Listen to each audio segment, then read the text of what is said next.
Donc, je m'appelle Vincent Picavet, je travaille chez Auslandia. On est spécialisé en SIG open source. On travaille particulièrement autour de QGIS et de PostGIS, mais un peu plus généralement aussi autour des architectures de systèmes d'information géographique open source. Aujourd'hui, je vais vous parler de 3D dans QGIS et puis dans PostGIS aussi, parce qu'on va voir que finalement, la 3D aujourd'hui, dans l'état actuel des choses, elle est surtout dans les couches basses, elle n'est pas encore beaucoup dans les couches hautes, et je vais vous montrer un peu ce qui est en cours de réalisation. Donc, d'abord, un petit état des lieux. Ce dont il faut bien se rendre compte, c'est que QGIS, c'est un outil 2D, c'est une application 2D, donc on considère que la Terre est plate. Hein. Aujourd'hui, il n'y a qu'un canevas qui est un canevas bidimensionnel en XY. On n'a pas de 3D natif dans QGIS. Non seulement il n'y a pas de 3D en visualisation, mais il n'y a également pas de 3D dans les mécaniques internes. C'est-à-dire que toutes les géométries que QGIS va pouvoir supporter, ça va être de la géométrie 2D, X, Y, pas de Z et pas de mesh, pas d'objet 3D. Il y a des initiatives pour commencer à introduire de la 3D dans QGIS, et je vais en présenter deux. La première étant le plugin Glob, et la deuxième étant un outil qui s'appelle Orao. Donc, commençons par Glob. Qu'est-ce que c'est Glob? Alors, vous l'avez peut-être déjà utilisé, mais c'est assez peu probable parce qu'il est un peu planqué dans QGIS. C'est un plugin de visualisation 3D pour QGIS. C'est un plugin en C++. Il est pas compilé par défaut, mais en général, il est installable directement. Il est basé sur un socle qui s'appelle OSGears. Et c'est un globe 3D. Je vais vous montrer juste après. Hein. C'est-à-dire que vous avez une planète entière, et puis vous allez retrouver les données QGIS à l'intérieur de ce globe-là. Ça supporte les modèles d'élévation, ça supporte de la navigation 3D, ça fait une synchronisation de la vue avec QGIS 2D, et ça fait même de la vision stéréo. Donc si vous avez des lunettes bleues et rouges, ça fonctionne. On a la possibilité d'ajouter des modèles 3D dans QGIS Globe, c'est-à-dire d'avoir je sais pas, une représentation qui est une forme de sphère, par exemple, pour les couches ponctuelles. Par contre, il n'y a pas d'objet 3D mesh, c'est-à-dire qu'on ne va pas pouvoir mettre un bâtiment, par exemple, comme on peut le voir dans Google Earth ou dans n'importe quel autre globe 3D. Donc ça, c'est une des limitations qui est forte. Dans les limitations aussi, on a une stabilité qui est moyenne, voire pas terrible, dû à un certain nombre de raisons qui sont sous-jacentes aux couches basses, enfin qui sont liées aux couches basses de QGIS. Il y a actuellement des problèmes de compilation pour les versions Windows. Il y a des problèmes de version aussi entre OSGears et puis Qt. Et il y a des problématiques de performance qui sont liées à un certain nombre de verrous dans QGIS. Et aujourd'hui, l'évolution qui serait nécessaire pour pouvoir améliorer tous ces points-là, c'est notamment l'apparition du multithreading dans QGIS. Donc la possibilité de faire du calcul en parallèle dans QGIS, ce qui n'est pas encore le cas. Ça devrait arriver pour l'année prochaine. On verra comment ça évolue. Donc c'est un globe, mais par contre c'est un globe qui est quand même encore assez limité aujourd'hui dans son utilisation. On va voir un peu à quoi ça ressemble, et notamment le fait qu'il n'y ait pas d'objet 3D, ça peut être un peu embêtant. Donc il y a toute une interface de configuration de ce plugin-là. On va pouvoir dire quels sont les modèles d'élévation qu'on va vouloir utiliser, quelles sont les couches qu'on va vouloir mettre, etc., etc. Et puis je vais vous montrer une petite vidéo.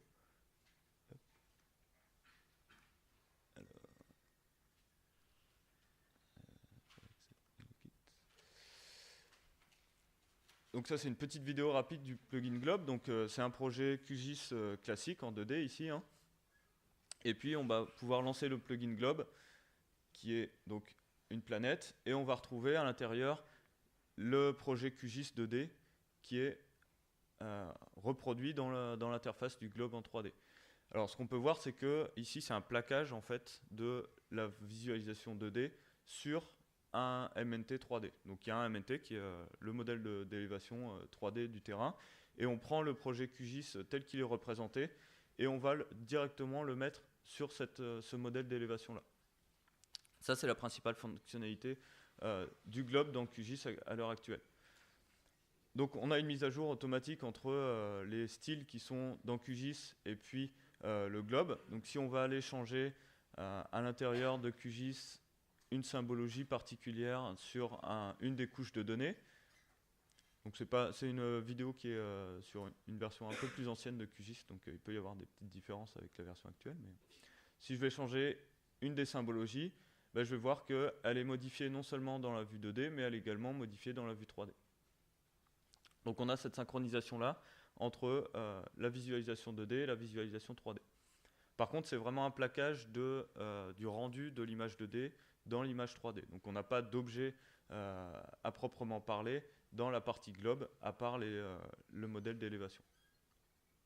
Donc on va pouvoir également éditer des features dans QGIS et puis les voir apparaître dans le globe une fois qu'on les a édités.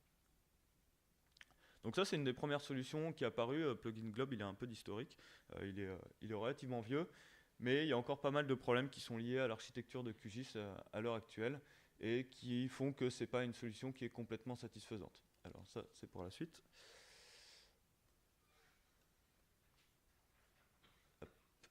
Et je vais vous présenter la solution sur laquelle on travaille à l'heure actuelle, principalement chez Auslandia, qui s'appelle Orao, qui est une pile applicative 3D complète. Donc c'est, pour mettre un peu de contexte, c'est dans le cadre d'un projet qui s'appelle IPLU, qui est un projet de plan local d'urbanisme informatisé sur fonds européens, avec un certain nombre de partenaires. Donc c'est un projet qui est dirigé par Kelvil. On travaille avec l'IGN fortement sur ce projet-là. Et puis c'est validé par les pôles de compétitivité.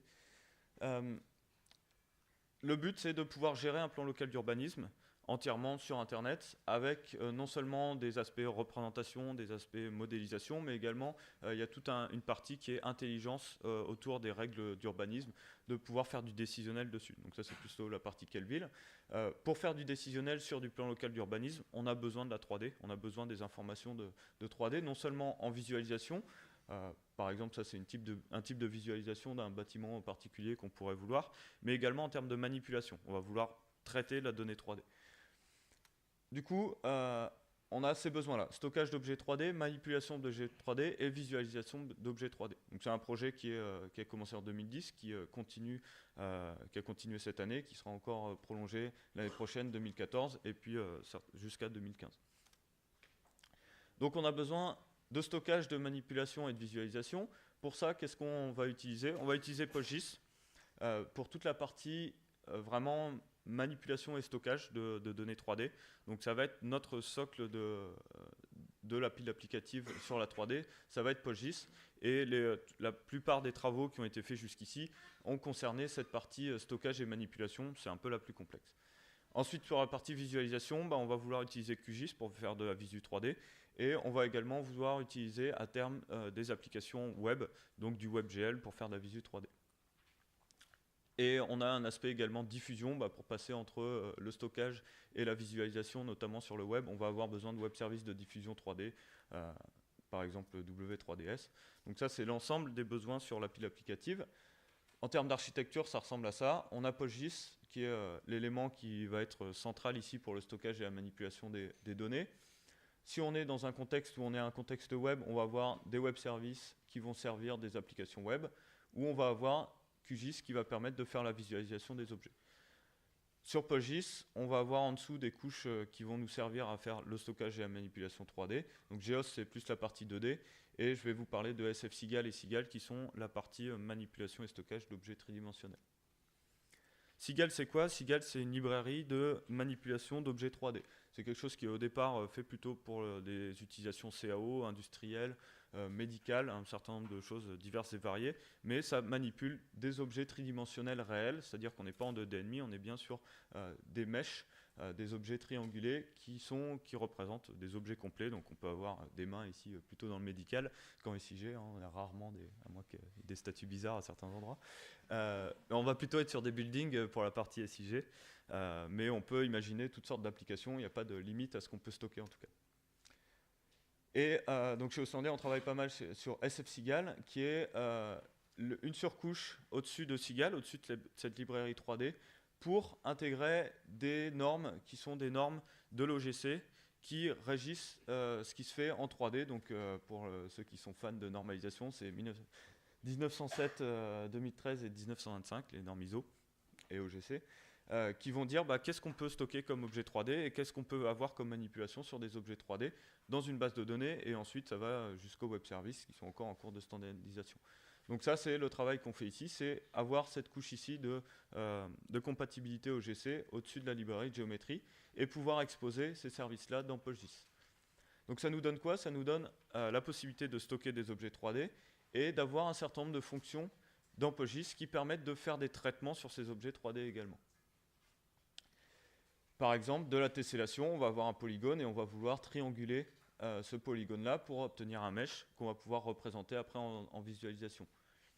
On a un outil qui est un outil de squelettisation, alors, je ne sais pas si on voit très bien ici. À partir d'une empreinte de bâtiment, on va pouvoir calculer les arêtes qui sont le squelette du bâtiment, et puis on va pouvoir faire l'extrusion pour calculer le toit automatiquement et avoir un modèle 3D du bâtiment à partir de l'empreinte au sol.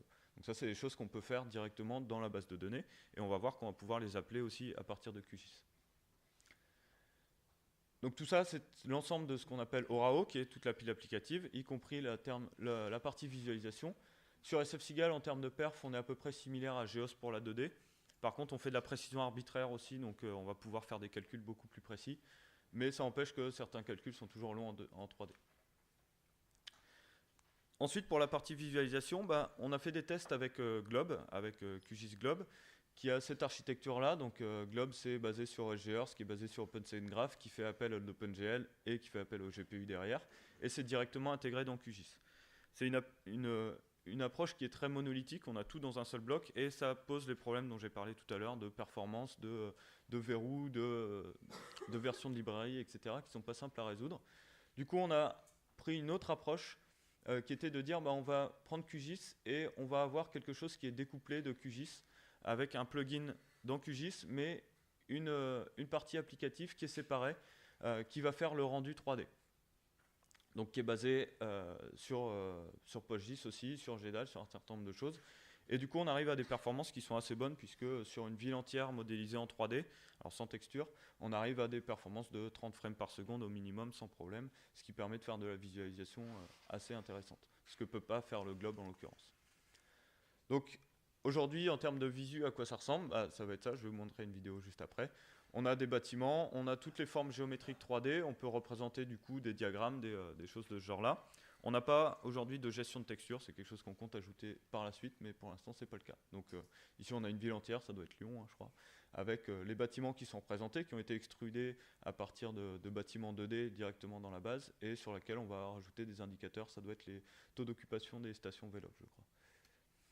Le but, c'est d'arriver à quelque chose d'un peu plus fouillé au niveau visualisation. Donc, il nous manque tous les effets 3D de SSAO, etc. Ceux qui font des jeux vidéo, ça va peut-être leur parler. Ça, c'est un exemple d'application web qui s'appelle VisiCities. Donc, c'est des choses aussi sur lesquelles on travaille, c'est rajouter des effets.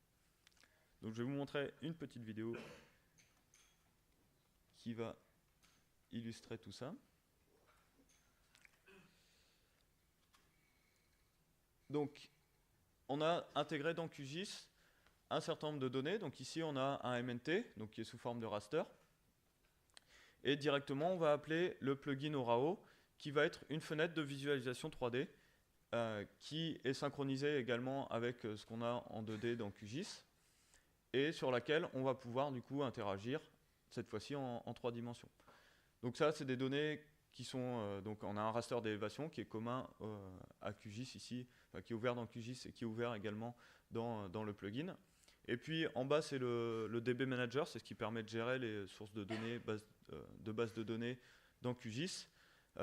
Et c'est ce qui va nous permettre de visualiser les couches qui sont dans la base de données PostGIS, qui sont là. Ici, on a une couche qui est une couche purement 2D, donc on peut la visualiser également dans l'interface 3D, on peut visualiser les couches 2D. Et puis, le cas d'utilisation ici, c'est qu'on va aller dans la base de données pour dire je veux faire une extrusion complète de tous mes bâtiments, puisque je connais l'élévation. Donc, je vais créer un modèle de données qui est un modèle de données 3D cette fois-ci dans la base de données PostGIS. Donc là, c'est du traitement vraiment purement côté PostGIS. On les rentre ici dans la console PostGIS, qui est la console ligne de commande. On peut le faire par l'interface du DB Manager, ça revient à peu près au même, on le fera après. Donc ici, on a une nouvelle table avec une nouvelle colonne qui est une colonne de géométrie 3D. Et on va l'ouvrir. Donc on peut voir la géométrie 3D dans QGIS en projection 2D. Ça, c'est quelque chose qu'on a rajouté aussi dans QGIS. Et on va également pouvoir la visualiser en 3D. Donc ici, on a tous les bâtiments qui ont été extrudés à une certaine élévation qui leur correspond. Et on a la visualisation 3D qui est la même. Par contre, vous avez pu voir que la couche 3D, elle est en dessous. C'est parce que Lyon, c'est à 200 mètres d'altitude. Ici, on a fait juste l'extrusion, donc tous les bâtiments, ils sont à élévation 0. Ce qu'on fait maintenant, c'est que comme on a notre raster de modèle d'élévation, on va pouvoir faire des requêtes dans PostGIS qui sont un petit peu complexes, mais qui vont aller chercher l'altitude du raster, et pour chaque bâtiment, qui va relever le bâtiment à la hauteur correspondante. Donc ça, c'est des use cases qui maintenant sont assez classiques, c'est documenté. Donc le résultat, ça va être qu'on a une couche de données qui est une couche de données 3D dans PostGIS, donc on peut toujours visualiser en 2D dans QGIS, mais qui, dans le visualisateur 3D, va être désormais à la bonne élévation. Donc on va avoir sur une zone qui est un petit peu en pente, sur une colline, on voit que les bâtiments ont été bougés et sont maintenant à la bonne altitude. Donc on a un outil qui est un outil de visualisation qui est vraiment couplé avec QGIS sur la 3D.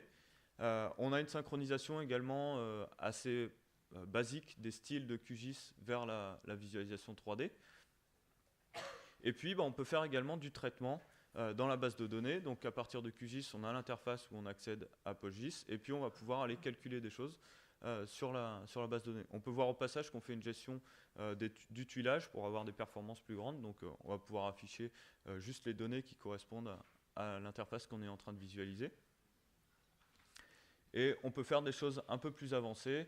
Donc ici, on a un magnifique fleuve vert. Le Rhône n'est pas toujours vert, hein. Des fois il est un peu bleu. Et puis on va pouvoir faire des traitements, des calculs un peu complexes dans la base de données à partir de QGIS. Donc pour l'instant, tout est en SQL. À terme, on pourra intégrer ces traitements-là dans Processing, donc toute l'interface d'analyse de QGIS, pour potentiellement en faire des services WPS une fois que c'est exposé, etc., etc. Là, on a la mécanique, le moteur, et puis l'interface de visualisation qui est prête. Pour l'instant, les traitements se font encore en SQL. Donc on peut utiliser le DB Manager, qui est l'interface d'interrogation de la base de données dans QGIS, pour faire ces requêtes-là. Ici, en l'occurrence, on va faire 2 buffers autour de parcs qui sont des espaces verts. Et puis, une fois qu'on a ces buffers en 3D qui sont extrudés, on va pouvoir calculer l'intersection en imaginant par exemple qu'on a certaines espèces qui sont des espèces d'insectes par exemple qui sont dans un parc. On a une certaine famille de population d'insectes. On en a d'autres dans un autre parc. On veut voir dans quelle mesure ils peuvent se rencontrer en fonction de leur rayon d'action. Donc on va pouvoir calculer la zone d'intersection, le volume de la zone d'intersection et par exemple en déduire le nombre d'espèces qui vont être en interaction pour calculer des indicateurs sur les évolutions en termes de nombre d'individus, ce genre de choses. Donc là, le calcul d'intersection 3D, c'est un petit peu long, mais au bout d'un moment, ça apparaît quand même. Et on va récupérer la zone qui est à l'intersection des buffers. Donc en fait, l'idée, c'est de dire que tout ce qu'on fait en 3D, en 2D jusqu'à l'heure actuelle, on va pouvoir le faire en 3D demain. Donc, et de la même façon qu'aujourd'hui, on va utiliser QGIS avec PostGIS pour la 2D, demain, on pourra l'utiliser pour la 3D également. Donc pour l'instant, il y a encore beaucoup de SQL, mais à terme, on pourra intégrer tout ça dans l'interface et rien ne nous empêche, comme l'accès est le même à PostGIS, rien ne nous empêche d'ajouter des menus qui font de l'interrogation spécifique de base de données. Donc ici, on a notre intersection entre les deux buffers. Le dernier exemple, c'est pour dire de faire des indicateurs. Donc on a des stations VELOF qui sont les points, c'est la couche de points dans QGIS.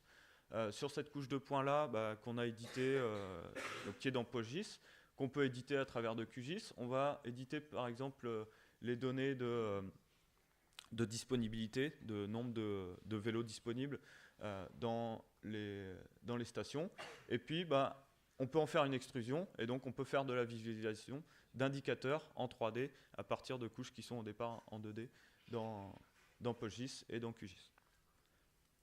Donc voilà pour cette vidéo de démonstration.